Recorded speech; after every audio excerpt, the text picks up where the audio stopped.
नमस्कार. लीडर्स या सिरीजमध्ये आपलं पुन्हा एकदा स्वागत. आज या कार्यक्रमात आपण भेटणार आहोत एका अशा आंतरराष्ट्रीय ख्यातीच्या चित्रकाराला ज्यांच्याकडे बघताना आपल्याला कला हे मेडिटेशनचं माध्यम आहे हे सातत्यानं जाणवतं. हे माध्यम, हा मार्ग दैवत्वाच्या शोधाचा मार्ग म्हणून जे आपल्याला उलगडून सांगतात अशा एका कलाकाराला आपण भेटणार आहोत. मुळात अमूर्त अशा देवाला ज्यांनी रूप दिलं असे चित्रकार म्हणजे राजा रवी वर्मा. याच परंपरेतला चित्रकार म्हणून आंतरराष्ट्रीय ख्यातीचे वासुदेव कामत सर हे चित्रकार म्हणून ओळखले जातात. आज आपण त्यांनाच भेटणार आहोत. अमूर्त चित्रांच्या जगात आशयघन चित्रांची निर्मिती आणि संस्कार यांचं रूप वासुदेव कामतांच्या चित्रात पाहायला मिळतं. सहज सोपं अध्यात्मावर आधारलेली अनेक चित्र ही वासुदेव कामत यांची ओळख. कामत जागतिक दर्जाचे चित्रकार म्हणून ओळखले जातात. चित्रकला बाजारू न होता ती स्वांत सुखाय आणि समाजाभिमुख असावी असं मानणारा हा कलाकार आज कलाविश्वाला संस्कारित करण्याचं महत्त्वपूर्ण काम ते करत आहेत. अमेरिकेतल्या दिग्गज चित्रकला पुरस्कारांपासून ते जर्मनीतल्या बुद्ध चित्रांपर्यंत कामतांचा वावर सर्वत्र आहे. म्हणूनच आज आपले लीडर आहेत वासुदेव कामत. सर, खूप खूप स्वागत आपलं. नमस्कार. सर, जसं मी सुरुवातीला म्हटलं की अध्यात्म हा तसा तुमचा खूप आवडीचा विषय आणि तुमच्या चित्रकलेतून सातत्यानं ते अध्यात्म हे चित्राचं रूप घेत असतं, एक मूर्त रूप घेत असतं. मुळात त्याचा ओढा कुठून लागला? प्रत्येक कलाकार हा एक तपस्वी असतो आणि तपश्चर्या किंवा तपस्या ही एकट्याने एकांतातच करायची असते. त्यामुळे इतर कलाकारांप्रमाणे चित्रकार किंवा शिल्पकारसुद्धा आपल्या स्टुडिओमध्ये, आपल्या कार्यशाळेमध्ये एकटा काम करतो. एखादी चित्राची कल्पना त्याच्या मनामधून उगम पावते आणि ती अमूर्त स्वरूपात असते. परंतु मी खूप वेळा म्हणत असतो की आपला विचार जो आहे ना, त्या विचाराला एक भाषा असते. जसं मी, माझी कोकणी मातृभाषा आहे किंवा मराठी आहे आणि मी मराठीमध्ये विचार करतो, कोणी इंग्रजीत विचार करतो, कोणी हिंदीत विचार करतो. विचाराला भाषा असतेच आणि तोच आपणाशी संवाद म्हणतात ना, तसा तो आहे. आणि त्या विचाराला एक दृश्यही आहे. हे आपण वर्णन करून एखादी घटना सांगतो ना, त्यावेळी आपल्याला जाणवतं. आपण काय कुठलं वर्णन पाठ करून आलेलं नसतो, परंतु आपल्या मनपटलावरती किंवा मनचक्षूवरती ते घटना जाणवत असते. तसंच अमूर्त असा हा विषय जो आहे, तो विषय माझ्या मनामध्ये चालत असताना जशी त्याला भाषा असते तसंच त्याला एक रूप असतं आणि ते अमूर्त रूप जेव्हा कॅनव्हासवरती किंवा कागदामध्ये किंवा चित्राच्या शिल्पामध्ये ते जेव्हा साकार होत असतं तेव्हा त्याला ते मूर्त स्वरूप येतं. आज अमूर्त म्हटल्यानंतर ॲब्स्ट्रॅक्ट पेंटिंग असं म्हटलं जातं, परंतु तसं नाही आहे. जे काही अमूर्त विचार आहेत ते मूर्त स्वरूपात येतात तेव्हा ते चित्र साकार होत असतं किंवा शिल्प साकार होत असतं. ही प्रक्रिया जी आहे आणि जी अनुभूती आहे, ही अनुभूती जसा एखादा तपस्वी देव शोधण्यासाठी किंवा एक अंतिम सत्य शोधण्यासाठी तपश्चर्या करतो, तसाच कलाकारही करत असतो. आणि एकाग्र होऊन, अंतर्मुख होऊन जेव्हा तो विचार करतो तेव्हा ते त्याला प्राप्त होतं. आणि म्हणूनच आपल्याकडे रसास्वाद हा सुद्धा तोच आहे किंवा रसास्वाद हा सुद्धा त्याच आनंदाचा भाग आहे, अशा प्रकारचं वचन आपल्याकडे वैदिक वाङ्मयामध्ये किंवा अभिनवगुप्ताने केलेलं आहे की तदानंद विप्रोन मात्रा व भासोही रसास्वादा. म्हणजे एवढी ग्वाही देणं किंवा उद्घोष करणं हा अनुभूतीचाच पाठ आहे. म्हणून आम्ही कलाकार जे काही चित्रनिर्मिती करत असतो किंवा कला निर्मिती करत असतो, ही केवळ स्वांत सुखाय जरी असली ती स्वार्थ सुखाई नाही आहे. कारण ती स्वांत सुख म्हणजे मला त्याच्यामध्ये आनंद मिळाला, तो तुम्हालाही मिळावा अशी अपेक्षा असते.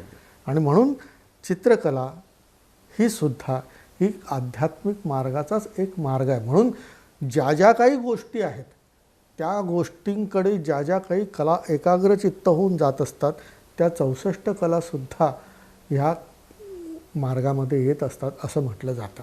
तुम्हाला कधी असं जाणवलं की या रिअलिस्टिककडून ॲबस्ट्रॅक्टकडे जावं किंवा मूर्ततेकडून अमूर्ततेकडे आपण प्रवास करावा असा टप्पा आला कधी? नाही, तसा टप्पा आलेला नाही. मी करतो कधी कधी ॲबस्ट्रॅक्ट, पण तो एक केवळ रंगांचा आणि आकारांचा खेळ असतो. परंतु पहिल्यांदा रिअलिस्टिक करणारे किंवा वास्तववादी काम करणारे किंवा स्वरूप चित्र पद्धतीने काम करणारे नंतर अरूप अशा केवलाकारी अशा चित्राकडे वळणारे, ज्याला ॲबस्ट्रॅक्ट पेंटिंग म्हणतात, या पायरीने अनेक कलाकार गेलेले तर आजही जात असतात.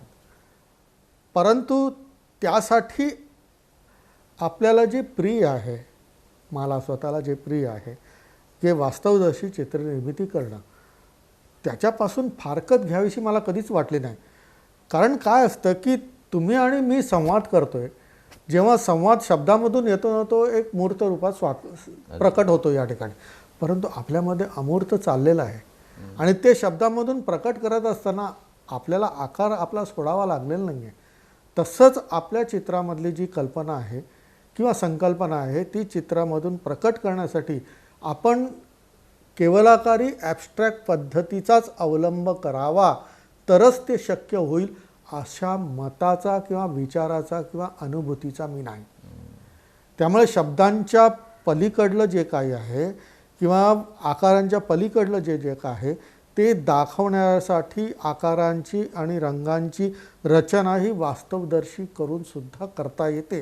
हे आत्ता मला इतक्या वर्षांपासून जाणवत आलेलं आणि त्याप्रमाणे करत आलं. त्यामुळे ते वास्तवदर्शी आकारांची संयोजना करणं हा माझं एक माध्यम आहे आणि ते माध्यम तसंच ठेवून सुद्धा मी त्या पलीकडचं दाखवू शकतो आणि ते पाहणाऱ्याच्या मनामध्ये संक्रमित होताना मी पाहिलेलं आहे. म्हणजे संतांची चित्र मी ज्यावेळी करत असतो त्या संतांच्या एखाद्या दोहायावरती, अभंगावरती, ओवीवरती केलेली ती रचना असते आणि ती त्या चित्रातून पाहिल्यानंतर घळाघळा गंगा यमुना त्याच्या डोळ्यातून वाहतात. म्हणजे कुठेतरी माझी संकल्पना त्याच्या केवळ नजरेपर्यंत राहिलेली नाही, ती आतमध्ये अंतरात पोचलेली आहे हे माझ्या लक्षात येतं. तर त्यामुळे मी त्या पद्धतीने जरी, परंतु मला आवडतं ॲबस्ट्रॅक्ट पेंटिंग, मला आवडतं म्हणून मी केलंच पाहिजे असं काही नाही. हां, तर त्या पद्धतीने म्हणजे ते गौण आहे, तेच उच्च आहे, आमचं हे खालावलेलं आहे किंवा आमचं उच्च आहे आणि त्याला काय अर्थ नाही, अशा प्रकारची भावना किंचितही माझ्या मनामध्ये नाही.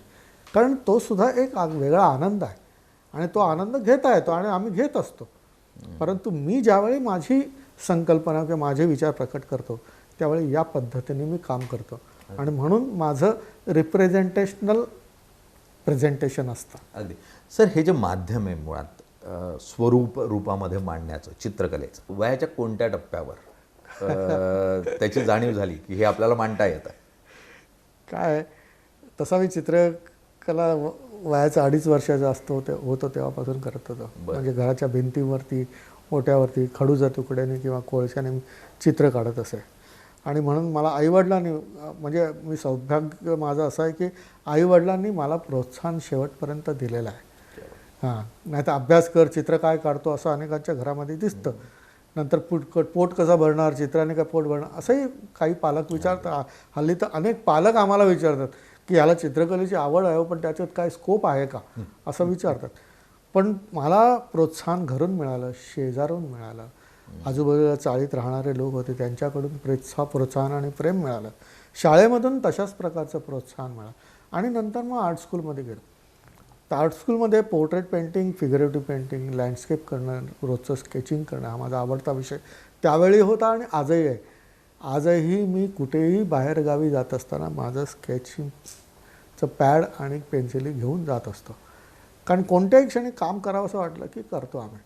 म्हणून ह्या सगळ्या गोष्टी चालू असताना मग माझ्या लक्षात आलं की केवळ पोर्ट्रेट करणं, केवळ लँडस्केप करणं, केवळ स्टील लाईफ करणं तो एक वेगळा अनुभूतीचा भाग आहे आणि त्यात आनंद वाटतो.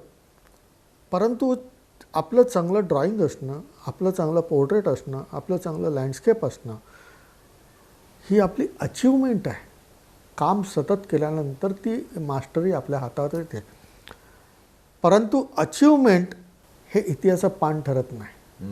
कॉन्ट्रीब्युशन काय आहे, म्हणजे तुम्हाला हे सगळं तलवारीचे सगळे कवायतीचे प्रकार करता येतात, त्यामध्ये मी मास्टर आहे, परंतु युद्धस्थळावरती लढू शकतो का, तर त्यावेळी तुमचं शौर्य काय आहे ते खरं कळणार आहे. अगदी खरं. तशाच पद्धतीने चित्रकलेमध्ये जे जे काही आपल्याला जमतं ती आपली अचीवमेंट आहे, तो आपला बायोडेटा आहे. आपण नोंद जी होते ना ती कॉन्ट्रीब्युशनची होते आणि नाविन्याचा आनंद त्या ठिकाणी मिळत असतो. आणि म्हणून मी माझ्या या पोर्ट्रेट पेंटिंगमध्ये, लँडस्केप पेंटिंगमध्ये करत असताना सुद्धा जे जे काही बाहेर दिसतात आणि त्याच्यातून एक चित्र प्रेरणा येते आणि चित्र तयार करतो, परंतु आत डोकावून बघितल्यानंतर लक्षात येतं की आपल्याकडे खूप संचित आहे की जे आपल्याला कधी प्रकट करता आलं नाही. मग साहित्यिक लिहून करत असेल, कोणी काव्यकल्पने करेल, कोणी गाऊन दाखवेल, नाचून दाखवेल, तर आपण चित्रकारांनी सुद्धा आपल्या अंतरंगातले विषय हे सरफेसवरती उतरवता आले पाहिजेत. अशा पद्धतीने मी काम करायला सुरुवात केली. सर, मुळात तुम्ही येता किंवा तुमचं मूळ जे आहे ते कर्नाटकातलं, राजा रविवर्मांचंही मूळ हे दक्षिणेकडचं, त्यांची कर्मभूमी तशी मुंबई आणि पुण्याचा परिसर आहे, तुमचीही कर्मभूमी हीच आहे. मुळात तुम्हाला पार्श्वभूमी होती चित्रकलेची घरातनं किंवा कलेची पार्श्वभूमी होती घराला? काय आहे की आमच्या आजीला क्राफ्ट करण्याची फार आवड होती, म्हणजे वडिलांची आई. बरं. आणि ती तिच्या तरुणपणी गावी देवळाची जी गणपतीची मूर्ती असते चतुर्थीला, ती स्वतः करायची. नदीवरची माती आणून त्याचं मूर्ती करत असे. त्यामुळे तिच्या अंगामध्ये तो गुण होता, चित्रकलेची आवड. आणि आपला नातू चित्र काढतोय ह्याचं तिला कौतुकही असायचं. आणि ती आम्ही सगळे झोपलेले असताना किंवा शाळेत गेलेले असताना काही ना काहीतरी क्राफ्ट करायची. माझे उरलेले रंग वापरून तुटलेल्या खेळण्या जोडून नवीन काहीतरी करायची. तर हे सगळं तिला करायला आवडायचं. आणि माझ्या आईचे सख्खे मामा हे दक्षिणेतले प्रसिद्ध कर्नाटकातले शिल्पकार की ज्यांनी धर्मस्थळला बाहुबलीची 45 फुटाची मूर्ती केलेली आहे. म्हणजे मी त्यावेळी कॉलेजच्या शेवटच्या वर्षाला होतो आणि आमच्याच गावी तो एकसंध दगड काढून त्यांनी ती मूर्ती घडवली होती. आणि त्यांनी बारीक बारीक खूप काम केलेलं आहे. मग त्यांच्याकडेही तो चित्रकलेचा आणि त्यांचं मेमरी ड्रॉइंग इतकं सुंदर की आमच्या कारकळला जी बाहुबली आहे किंवा रामसमुद्र म्हणून तळं आहे त्याचं मेमरी पेंटिंग त्यांनी घरातल्या भिंतीवर केलेलं होतं. म्हणजे त्यांच्या तरुणपणी करत असताना ते फोटोग्राफी वगैरे काही नव्हती, परंतु केवळ मेमरीने त्यांनी ते पेंटिंग केलेलं होतं. त्यामुळे त्यांच्याकडे चित्रकला आणि शिल्पकला या दोन्ही गोष्टी होत्या. तर अशी ही परंपरा DNA च्या दृष्टीने असेल आहे, परंतु त्या प्रकारचं स्टेटमेंट किंवा विधान मी खूप वेळा करत नाही. कारण माझ्याकडे एक पुस्तक होतं रेखांकनाचं, स्केचिंगवरचं. त्याच्यात त्यांनी लिहिलं होतं की ज्यावेळी तुमच्या मनामध्ये चित्र काढण्याची उर्मी जागृत होईल, हातामध्ये कागद आणि पेन्सिल येईल, त्यावेळी तुमच्यामधला चित्रकार जन्माला आला असं समजा. त्यामुळे वंशपरंपरेने एखादी कला चालण्यापेक्षा ती गुरुशिष्य परंपरेने जास्त जोपासली जाऊ शकते. कारण गुरुशिष्य हे नातंच असं आहे की ते वयाचं नसतं आणि ते रक्ताचं नसतं, ते केवळ गुरु आणि शिष्य हे उपनिषद पद्धतीचं नातं असतं. आणि म्हणून त्या गोष्टीवरती माझा जास्त विश्वास आहे. पण तरीसुद्धा आपल्याकडे भारतीयांकडे तरी हा एक स्वभाव आहे की तुमच्याकडे नेमकं पहिलं कोण काय करत होतं का असं विचारलं जातं. आणि त्या बाबतीत समृद्ध मी होतो. कारण मला लहानपणी दिवाळीचा किल्ला केल्यानंतर, आम्ही किल्ले करत, आता किल्ले करणं कमी झालं आहे, परत काही जण करत आहेत, तर त्याच्यावरती बाकी किल्ल्यावरती त्यांचे आईवडील त्यांना खेळण्या आणून द्यायचे, बावल्या आणून द्यायचे. आणि मला ते शक्य नव्हतं, आमच्याकडे तेवढी तशी स्थितीही नव्हती. पण मला आजी गव्हाच्या पिठाचे छत्रपती शिवाजी महाराज गव्हाच्या पिठाचे मावळे करून द्यायचे. त्यामुळे तिच्याकडे तो कल होता.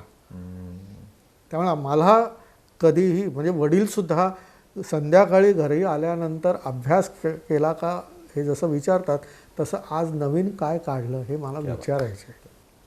तुमच्या गुरूंनी तुम्हाला जे स्कूल ऑफ आर्टला जाताना सांगितलं तू पेंटिंगलाच जा, कमर्शियलला जाऊ नको. तर मुळात का असा, म्हणजे हा सल्ला का होता?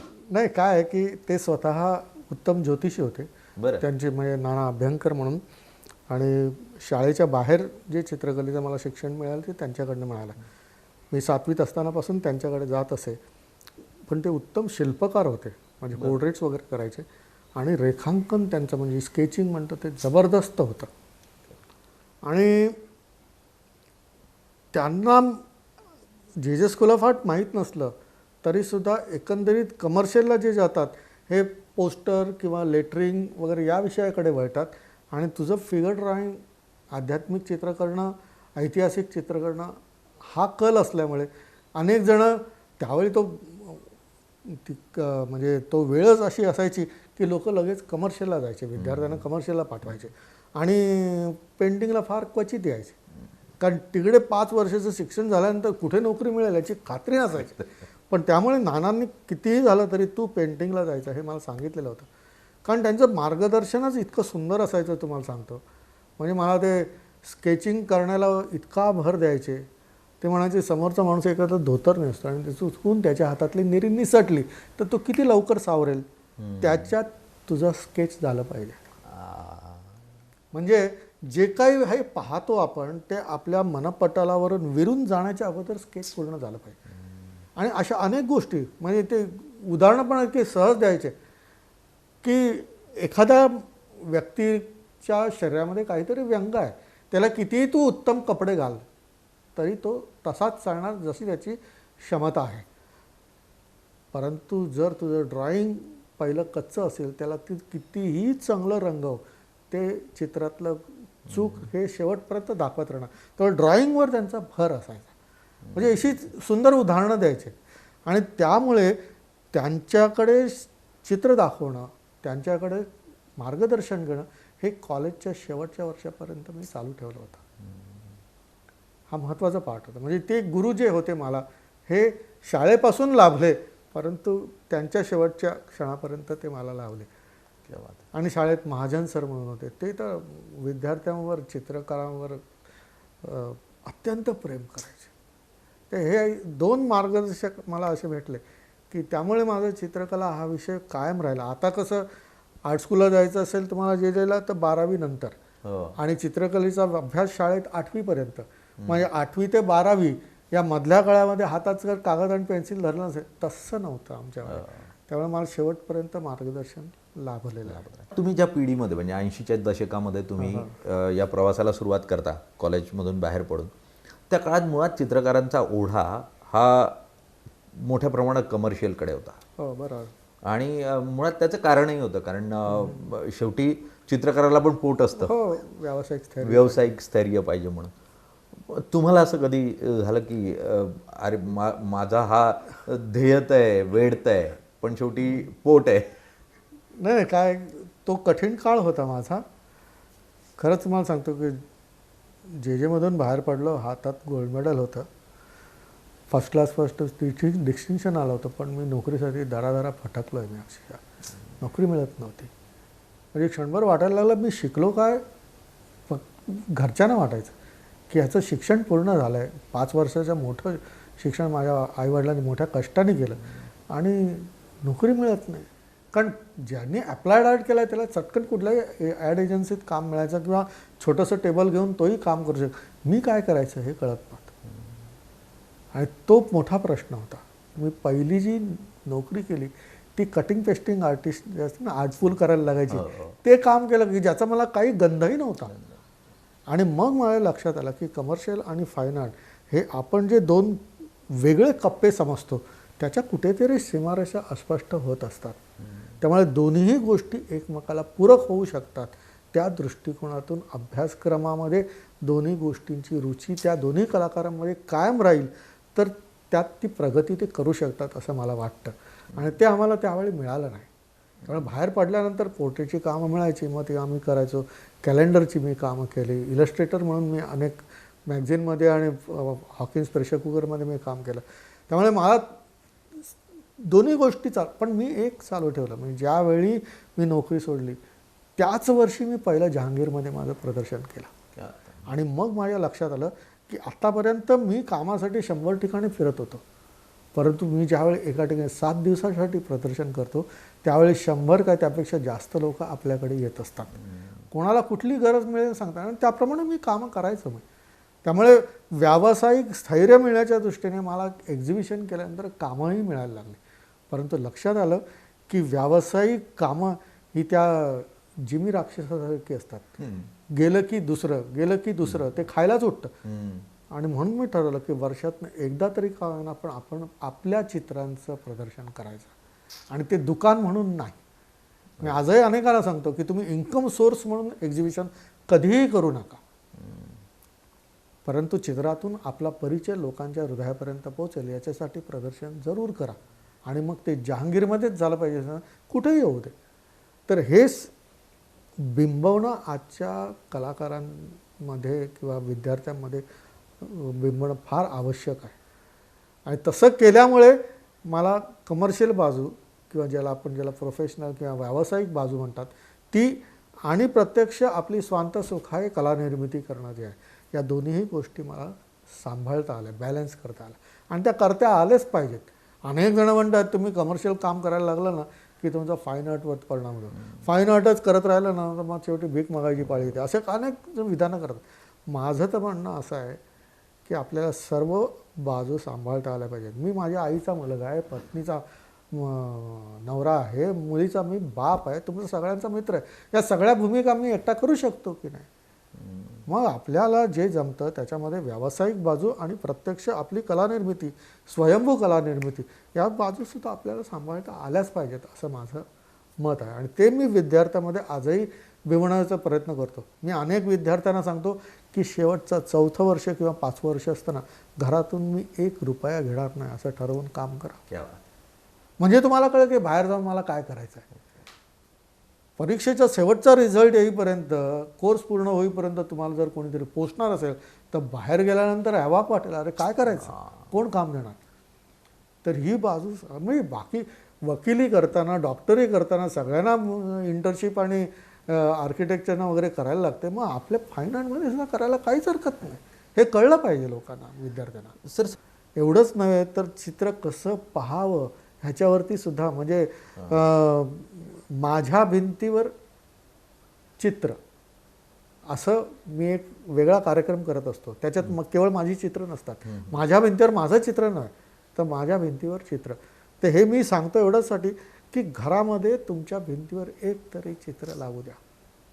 अहो तुम्हाला सांगतो, लोकांना सांगतो मी, अहो तुमची चित्र आम्हाला परवडत नाही. अरे जे परवडेल ते घ्या. काहीच नाही तर तुमच्या घरात लहान मुलांनी काढलेलं चित्र त्याला कधीतरी माउंटिंग आणि फ्रेमिंग करून भिंतीवर लावा. त्याच्या तोंडावरचं हसू तुम्हाला कितीतरी पटीने समाधान देईल. त्यातही कोणीतरी कुचितपणे विचारतं आमच्याकडे लहान मुलं नाही, शेजाऱ्याचा आणा, करा ना, कधीतरी करा ना, काढणं शोधू नका. परंतु भिंतीवरती चित्र लागणं हा भिंतीचा सन्मान आहे. आणि 1 महिना चित्र लावा आणि ते चित्र तिकडून काढल्यानंतर तुम्हाला तिकडे एक चौकट दिसते तहानलेल्या भिंतीची. तर हे जे आहे ना, हे महत्त्वाचं आहे. हे लोकांपर्यंत कला पोचवायची असेल तर अशी पोचवावी लागेल. ह्याच्यासाठी कुठली कला संस्था किंवा कला आर्ट इन्स्टिट्यूट किंवा गॅलरी काम करू शकणार नाही. कला क्षेत्रातल्या कलाकारांनीच लोकांपर्यंत जाण्याची आज आवश्यकता आहे. कारण आता मी जिथे जिथे जातो ना त्यावेळेला आम्हाला प्रश्न विचारला जातो की डिजिटल युग आलेलं आहे, सगळं काय तुम्हाला बटन दाबल्यानंतर मिळत आहे. मग तसंच असताना तुमची हाताने काढलेली चित्रकला किती काळ चालणार आहे, हे आर्ट स्कूलमधलेच विद्यार्थी विचारतात. म्हटलं हे बघा, ह्याला आपण थोपवू शकत नाही. हे नवीन नवीन प्रयोग आणि डिजिटल नव्हे तर त्याच्याही पलीकडे किती ना कितीतरी काय काय आज येणार आहे. परंतु लक्षात ठेवा, निसर्ग त्याच्याच गतीने चालतो. पृथ्वीने आपल्या प्रदक्षिणा बदलली नाही, तारामंडळातली कुठली बदललेली नाही, आणि तितकी चोख चालत असते. तुमचं शरीरसुद्धा त्या गतीने चालत नाही. डिजिटल गतीने शरीर नाही चालत आहे. आणि म्हणूनच आता तुम्हाला सांगितलं जातं, का सांगितलं जातं की रोज थोडं तरी वॉकिंग करा. पूर्वीच्या लोकांना कोणी वॉकिंग करा म्हणून नाही सांगितलं, व्यायाम करा म्हणून नाही, त्यांचं दैनंदिन जीवनच तसं होतं. पण आज डिजिटल एवढं झालं की जे 60 आणि 70व्या वर्षी व्हायचं स्पॉन्डिलिसिस ते 15 आणि 16 वर्षाच्या मुलांना होत आहे. कुठेतरी निसर्ग तुमच्यावरती आक्रमण करतोय. त्यामुळे पेंटिंग कितीही जरी असलं तर डिजिटल लावलेलं पेंटिंग आणि एकाने हाताने काढलेलं पेंटिंग, कुठल्या चित्रासमोर कोण किती वेळ उभं राहतं मला सांगा. त्यामुळे डिजिटल काय तयार होत आहे त्यापेक्षा ते स्वनिर्मित आपल्याकडनं ज्यावेळी होत असतं ना त्यावेळी त्याचा आनंद मिळतो. तेंडुलकरला कोणीतरी सांगेल का की आता बस झालं क्रिकेट खेळणारं, तुम्ही ते आता आणल्यानंतर तुम्ही क्रिकेट खेळू शकता, ऑलिम्पिक खेळू शकता आणि जिंकल्यानंतर जनगणमन पण पूर्ण लागतंय. गरज काय आहे? त्यामुळे आनंद हा केवळ डोळ्यांसाठी नसतो, कानासाठी नसतो, रोमारोमामध्ये आनंद यायला पाहिजे. आणि म्हणून डिजिटल सगळ्या गोष्टी ज्या काही जगाच्या स्पर्धेमध्ये चालल्या आहेत त्यात आपण मागे राहावं असं म्हणत नाही. मलाही कॉम्प्युटरवरचं खूप काही कळायला लागलं आहे. परंतु लक्षात येतं की आपण जोपर्यंत आपलं स्वतःचे हात आणि एक बोटं काम करत नाहीत किंवा नृत्य करणारं संपूर्ण शरीर तोपर्यंत वळवत नाही, कारण शरीर ऐकत नाही हो. मी 8-10 वर्षाचा असताना मी पश्चिमोत्तानासन करतात तसं पाय ताठ ठेवून इकडे नाक लावू शकतो. आता जमत नाही. आता माझा कोट पण टिक करायला लागतो. हे कारण काय? कारण शरीर ऐकत नाही आता, कारण त्याला तुम्ही ती सवय ठेवली नाही. पण कोणीतरी आज 100 वर्षाची म्हातारे आजही तुम्हाला पश्चिमोत्तानासन करून दाखव, कारण एवढा वेळ त्यांनी तिचं शरीर सांभाळलेलं आहे. त्याप्रमाणे आपल्याला जी काही निर्मिती होत असते ना त्याची अनुभूती ही केवळ ब्रेनमध्ये नाही आहे. त्याचा सप्लायर हा पूर्ण रोमारोमातून आहे. आणि म्हणून डिजिटल कितीही आलं तरी हाताने काम करायचं थांबवू नये. साधारण फाईन आर्ट किंवा वेगवेगळ्या कलांची जोपासना होत असताना किंवा त्यासाठी म्हणून एखादी व्यक्ती स्वतःला झोकून देत असताना, प्रयोगशील असताना एक थोडीशी अशी अपेक्षा असते की कलाकाराला राजाश्रय असावा. आणि मग राजाश्रय नाही तर मग कला कशी टिकणार, अशा स्वरूपाची ओरड जी आहे ती सातत्यानं पाहायला मिळते. तुम्ही कसं बघता? या काय आहे, बॉम्बे आर्ट सोसायटीचं उद्घाटन करत असताना मी हा पॉईंट मांडला होता. बरं. आणि मग त्यावेळी पंतप्रधानांनी माझं विधान खोडलं. पंतप्रधान उद्घाटनाला आले की कामतांच्या या विचाराशी मी सहमत नाही. कलाकाराला राजाश्रय नव्हे तर राजपुरस्कृत असावा वगैरे वगैरे. मग ठीक आहे, त्यांनी ते मांडलं विषय. बाहेर आल्यानंतर मला विचारलं, अहो पंतप्रधान असं म्हणाले तुमचा राजाश्रय हा शब्दातून खोडून म्हटलं राजाश्रय किंवा राजपुरस्कृत काहीतरी होऊ देतं खरं. मग हे करणं आणि होणं आवश्यक आहे.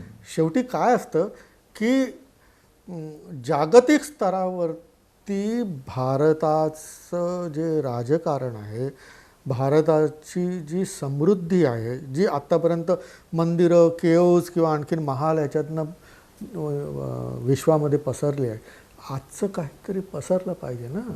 मग ते करण्याचं आणि ते ओळखण्याचं, ते करून घेण्याचं सामर्थ्य आजच्या शासनाकडे असलं पाहिजे, कारण कल्चरल डिपार्टमेंट आहे त्याच्याकडे. तर या दृष्टिकोनातून आपल्याकडे जे विखुरलेलं कलाक्षेत्र आहे त्यांना कुठेतरी एकत्र आणणं, त्यांना काहीतरी प्रोत्साहित करणं आणि जे जे काही जागतिक स्तरावरती आपलं वैभव दाखल असेल, निर्माण होणार असेल, त्यावेळी त्यांचं मार्गदर्शन घेणं आवश्यक आहे. आणि म्हणून मी म्हणत असतो की राजाश्रय म्हणजे आम्हाला काहीतरी स्कॉलरशिप चालू केलं, आम्हाला काहीतरी पैसे दिले, आम्हाला काहीतरी फुकट तिकीट दिलं, असलं नाही म्हणत. राजाश्रय कलाक्षेत्राला मिळाला पाहिजे. कलाकारांना आपसुकच मिळेल, कारण कलाक्षेत्र काय नुसतंच जात नाही, त्याच्याबरोबर कलाकार असतातच. परंतु कलाक्षेत्राला राजाश्रय देण्याची अत्यंत आवश्यकता आहे. आणि नाही तर मग आपलं कल्चरल वैभव जे आहे हे आपण जगाच्या पुढे केवळ 100-500 वर्षापूर्वीचा, 1000 वर्षापूर्वीचं मांडू, पण कॉन्टेम्पररी आजचं आपण कधीही पोचवू शकणार नाही. तर ते करण्याच्या दृष्टीने आपल्या शासनाचं, मग ते राज्य शासनाचं असो किंवा पूर्ण केंद्र सरकारचं असो, हे अखिल भारतीय स्वरूपाचं असो, ह्या सगळ्या गोष्टीच्या आजच्या घडीला जे उत्तम चाललेलं आहे तिकडे लक्ष असणं आणि त्याला प्रोत्साहित करणं हे सर्व कलांच्या बाबतीत आवश्यक आहे. या पूर्ण प्रवासामध्ये ज्यावेळेला आपण राजाश्रय म्हणतोय किंवा पुरस्कृत कलाकार पुरस्कृत होणं आपण म्हणतोय, या पूर्ण प्रक्रियेमध्ये आपण ज्यावेळेला थोडं मागे वळून बघतो त्यावेळेला आपल्याला जाणवतं की आपण परदेशी चित्रकारांकडून काही शिकण्याचा प्रयत्न केला एका टप्प्यावर. राजा रवी वर्मननी अनेक मूर्त स्वरूपाची जी कला होती ती तिथून काही प्रमाणावर अडॉप्ट करून ती भारतीय परंपरेमध्ये रुजवण्याचा प्रयत्न केला. तुम्हाला असं वाटतंय की आपण आज आपला विचार हा परदेशापर्यंत पोहोचवू शकतोय?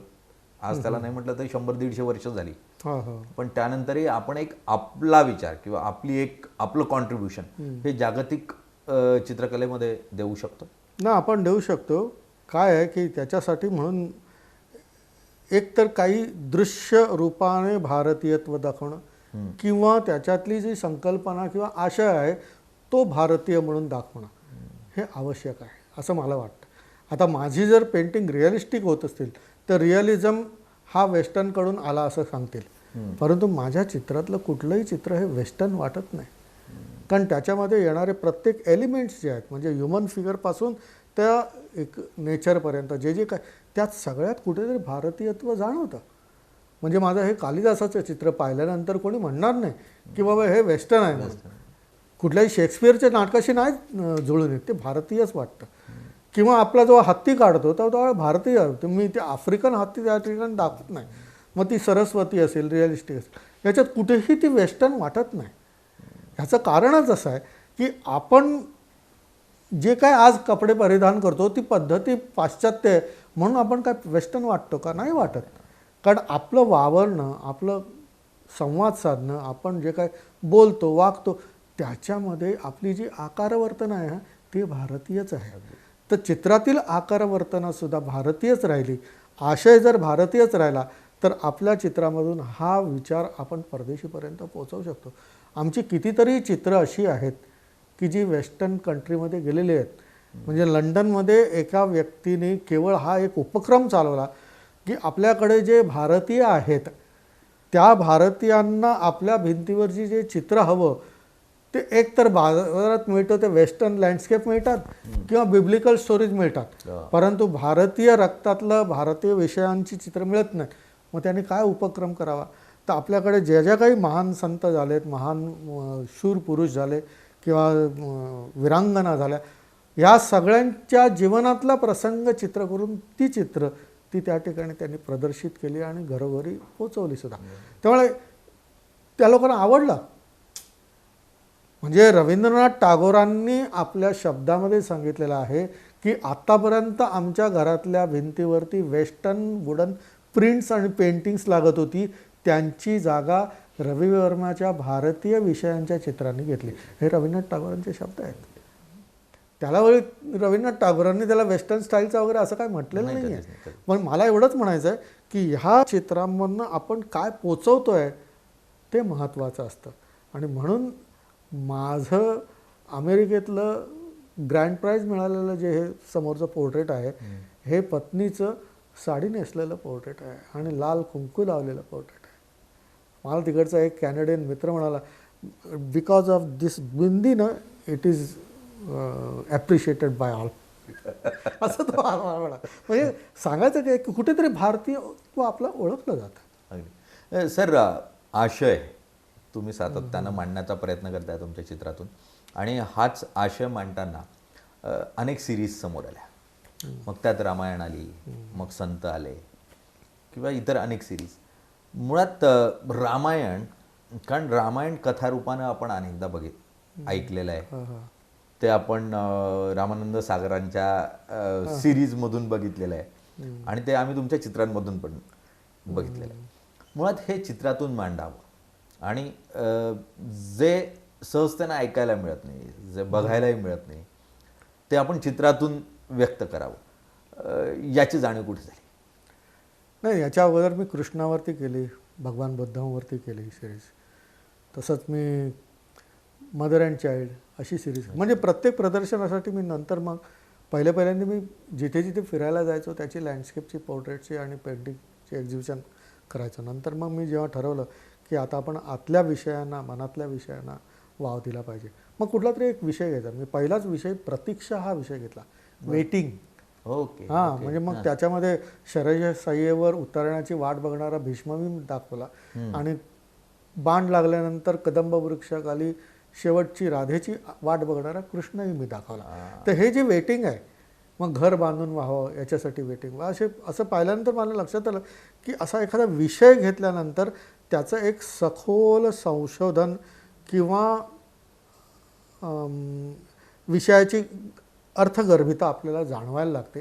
ती चित्रातून मांडलं तर त्या संपूर्ण प्रदर्शन केवळ चांगल्या चित्रांचं म्हणून होत नाही, तर काहीतरी घेऊन जातो बघणारा. आणि मलाही तेवढा वेळ मी ते डिवोट करून ते काम केलेलं असल्यामुळे वेगवेगळे त्याचे कंगोरे आपल्याला दृग्गोचर व्हायला लागतात. आणि असं म्हणून मी सुरुवात केली. तसंच ते मग एक रामायण करावं असं सारखं वाटत होतं. बरं. परंतु डेअरिंग होत नव्हतं. एवढंच रामायण महाभारतपेक्षाही रामायण हे एक असं महाकाव्य झालं की ज्याला सर्व ललित कलांनी स्पर्श केला आहे. म्हणजे तुम्ही म्हटलं रामायण सगळं, त्याच्यावरती सिरीज झाला आहे, त्याच्यावर चित्रपट झाला आहे, त्याच्यावरती पटकथा झाल्या आहेत, त्याच्यावरती नाटकं आहेत, लोककथा आहेत, चित्र आहेत, शिल्प आहेत, उठाव शिल्प, अशी एकही विधा राहिली नाही की ज्याने रामायणाला स्पर्श नाही केला. अगदी. आणि मग मला वाटायला लागलं की वासुदेव, तू रामायणावरती आणखीन वेगळं काय करणार, कारण एवढ्या लोकांनी केलेलं आहे. प्रत्यक्ष 200च्या वरती ट्रान्सलेटेड रामायण आहेत. महत्त्वाचे तुलसी रामचरित्र आहे, काकभूषणी रामायण आहे, किंवा वाल्मिकी रामायण आहे, जैन रामायण आहे, ही महत्त्वाचे 3-4 आहेत, परंतु तरीसुद्धा अनेक आहेत. मग तुझं वेगळेपण काय राहील? आणि असा विचार करता करता एक दिवशी त्या रामायणातल्याच कथेने मला प्रोत्साहित केलं की बाबा सगळेच सेतू बांधतायत, मोठे मोठे दगड आणि लाकडं ओंडकं नेऊन तिकडे पोचवत आहेत, आणि त्यात ती छोटीशी खार काम करते. काय करते तर ती खारीचा वाटा म्हणतो ना आपण त्याप्रमाणे, आणि ती 2 दगडांच्या मध्ये गॅप आहे, त्याच्यावरती त्या अंतरामध्ये आपल्या अंगावरची वाळू झाडायची ती आणि करायची. आणि ते रामाने ॲप्रिशिएट केलं किंवा त्याला भावलं ते. बस आपल्याला हे काम करायचं आहे. हे मोठ्या मोठ्या लोकांनी खूप काय करून ठेवलं आहे, त्यातले संधी जोडण्याचं जरी काम केलं तर चांगलं होईल. आणि मग मी काय करायचं विचार करताना लक्षात आलं, मी रामायण वाचलं, तुलसी रामचरित्र पण वाचलं, काही प्रमाणात रघुवंश वाचला आहे, जेवढा पाहिजे तेवढा कालिदास. आणि मग लक्षात आलं की आपण ही सिरीज का करतोय. मग लक्षात आलं की आईने मला जे रामायण सांगितलं किंवा गदिमांनी त्यांच्या गीतामधून जे आपल्यापर्यंत पोचवलं, ते रामायण मला जास्त संस्कार करणारं वाटलं. आम्हाला रामायणातला चमत्कार सांगण्यासाठी कधीच रामकथा सांगितलं. भावाने भांडू नये म्हणून रामायणातली कथा, आई वडिलांचं ऐकलं पाहिजे म्हणून रामायणातली कथा, अशा प्रकारे संस्कार देण्यासाठी म्हणून रामायण जिवंत ठेवला परंपरेने इतकी वर्ष. ते महत्त्वाचं असल्यामुळे मग संस्कार देणारे तेवढेच सब्जेक्ट किंवा विषय मी घेतले आणि त्याच्यावरती मी चित्र केलं. त्यातलं एकही चित्र असं नव्हतं की जे चमत्कार दाखवणार होतं. त्यामुळे ते सगळं पाहिल्यानंतर म्हणजे मी कोपभवनाच्या बाहेर उभा असलेला सुमंत आणि राम एवढ्यासाठी दाखवला, आतमध्ये काय भांडण चाललंय मला त्या दाखवायचंच नाही आहे. तो संस्काराचा विषयच नाही आहे, फक्त ती रागाने सगळ्या वस्तू बाहेर टाकतात असं ते चित्रात दाखवलं. आणि हा फक्त हात जोडून उभा आहे, जे काय होईल ते मी स्वीकारायला तयार आहे, कारण तुम्ही सांगाल ती आज्ञा मला शिरसावंदी आहे. हा महत्त्वाचा पार्ट असल्यामुळे तेवढंच चित्र काढलं, बाकी मी केलं. ते अशा अनेक गोष्टी आहेत की ज्याच्यामधून आपल्याला नेमकं काय सांगायचं आणि दाखवायचं ते करता येतं. ते मी माझ्या या पेंटिंगमधून करत असतो. मग रामायणाचे मी तुम्हाला आश्चर्य वाटेल 12 कार्यक्रम केले, त्याच्यातले अनेक हिंदीमध्ये केले मी, 2 कोकणीमध्ये केले आमच्या लोकांसाठी, नंतर मराठीत अनेक केले. म्हणजे आसाममध्ये मी तर गुवाहाटीला जो कार्यक्रम केला तर तो मी हिंदीमध्ये केला आणि तिथेही लोकांना तो आवडला. म्हणजे रामायण हा विषयच असा आहे की त्या पद्धतीने मांडण्याचा प्रयत्न आज आवश्यक आहे. कोणी केला नाही वगैरे अशा प्रकारचं माझं विधान नाही आहे, परंतु हे सांगणं आवश्यक आहे. म्हणजे जनकाने सीतेला आपल्या दरबारामध्ये आणलं आणि त्या अंगरताना सापडलेल्या त्या अर्भकाला राजकन्या म्हणून मान दिला, हे आज आवश्यक आहे. ती मुळात लक्ष्मी होती का जमिनीमध्ये तिने स्वतःला गाळून घेतलं, या गोष्टीशी माझा काहीही संबंध नाही, मला त्याच्यातून काहीही मिळणार नाही आहे. परंतु कोणीतरी टाकलेलं अर्भक आपलं म्हणून स्वीकारण्याचं मोठं मन आवश्यक आहे आणि ते दाखवून देण्याचं मोठं मन जनकाकडे होतं, हे मला दाखवायचं आहे. शिळेला पदस्पर्श केला आणि जादूच्या प्रयोगासारखी त्याच्यातून अहिल्या उद्धार झाला, ही गोष्ट मला लोकांना सांगायचीच नाही आहे. मला हेच सांगायचं आहे की स्त्री जातीवर आजही खरा किंवा खोटा आरोप किंवा कलंक लावला जातो, त्यावेळी समाजापासून तिला तिचं तोंड लपवावं लागतं, तिची चूक असो किंवा नसो. ही आजही घटना घडत असताना केवळ पायाचा स्पर्शाने चमत्कार झाला हे सांगण्यामध्ये काहीही स्वारस्य नाही. तर अशा दुर्लक्षित महिलेला परत समाजामध्ये सामावून घेण्याचं मोठं मन जागृत करायचं असेल तर शिलासदृश दूर गेलेल्या दुर्लक्षित राहिलेल्या अहिल्याचा परत स्वीकार करणं आवश्यक आहे. हा राजपुत्र सांगतो त्यावेळेस गौतम ऋषी स्वीकारतात, हे सांगणं आज आवश्यक आहे. नाहीतर या घटना आज आपल्याला संस्कार आणणार का? त्यामुळे खूप वेळा वाटतं की ज्या काही घटना पूर्वी लिहिल्या गेल्या असतील, सांगितल्या गेल्या असतील, परंतु आजच्या लोकांना, समाजाला त्या पचनी पडतील आणि त्यांच्यावरती संस्कार करतील अशा पद्धतीने सांगण्याची आवश्यकता आहे. आणि म्हणून हे काम आजही करत असतो. आणि तशी मग करता करता लक्षात आलं की अरे याच्यावरती सिरीज करता येईल, याच्यावर कालिदासाच्या मेघदूतावर केली, कालिदासाच्या शाकुंतलवरती केली, असे वेगवेगळे विषय मी घेतले. संतांच्यावरती करताना असं लागलं अरे संत प्रत्येक प्रांतात जागोजागी आहेत, काय करायचं. मग लक्षात आलं की संतांची नुसती पोर्ट्रेट कसली करायची. मग संतांनी आपल्या जीवनामध्ये ज्या रचना केल्या आहेत त्या रचना नुसत्या कवी कल्पना नाही आहेत. एखाद्या प्रसिद्ध कवीला या सिच्युएशनसाठी गाणं लिहून दे म्हटलं तर उत्तम लिहून देतात. जसं आधी बीज ऐकले हे गीत तुकारामांचं नाही आहे, ते शांताराम मराठे त्यांचं कोणाचं तरी आहे, तर परंतु त्यांच्यामध्ये तेवढी काव्य प्रतिभा आहे की ते तुकारामांचं वाटत. परंतु जे कोणी कवी आहेत त्यांची ही उत्तम कविता ह्याच्यापेक्षा ही छान असं सांगता येतं. संतांच्या रचनेला तसं करता येत नाही, कारण त्यांची प्रत्येक रचना ही साक्षात्कारी अनुभवाची असते. मग त्यांची एखादी ओवी, त्यांचा एखादा अभंग, त्यांचा एखादा दोहा घ्यायचा आणि त्यांनी काय व्हिज्युअलाइज केलं असेल असं म्हणून मी संतांची 28 चित्रांची मालिका केली. हे सगळं करत असताना मला जाणवायला लागलं की ह्या संतांच्या जीवनामध्ये अनेक चमत्कार झाले असतील, परंतु ह्यांनी कोणीही चमत्कार आपल्या ओवीमध्ये, आपल्या ज्ञानेश्वरीमध्ये, आपल्या अभंगामध्ये सांगितलेलंच नाही.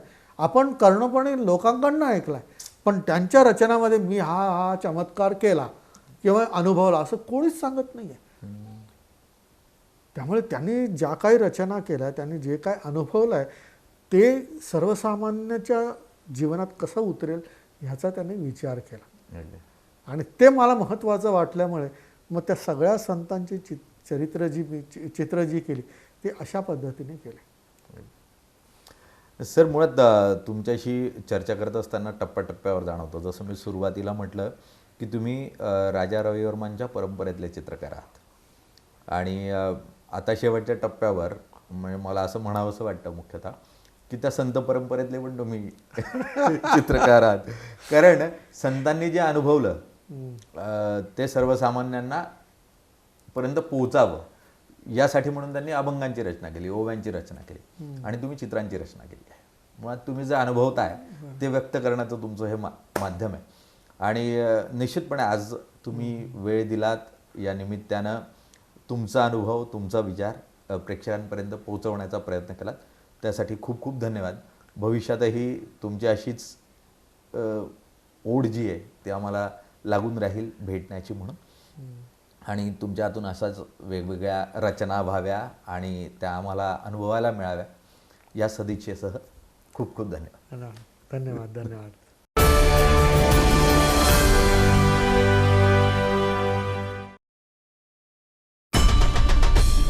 आई भवानीचा गजर म्हणजे झी 24 तास.